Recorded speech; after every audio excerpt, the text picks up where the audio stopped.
share yung pagpapala at yung kabutihan ni Lord sa buhay.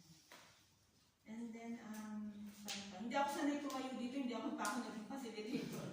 Kaya pasensya na kayo, pero I'm happy na kasama ko kayo na yung journey nito na isa-isa tayo iikot, magpapatotoo, isa-isa tayong gagamitin ng Lord. Dito sa maliit na simbahan, tutulungan natin si Pastor Eduardo. Katulad na ginagawa ni Brother Johnny. Naging pagpupala talaga to. Saksi ako at talagang siya isang good example ng pagtutulungan. Marami akong na-witness na tinulungan niya. Ako hindi pa naantay ko nga Pero kayo, tutulungan kayo niyan.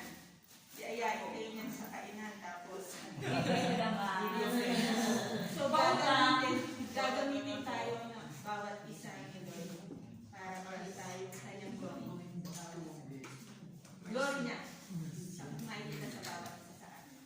Ayun, konti lang. Pero next week hindi na ako tatayo dito. Kaya ngayon lang, pagbigyan niyo ako. Wala rin ako nakalimutan ko rin just say.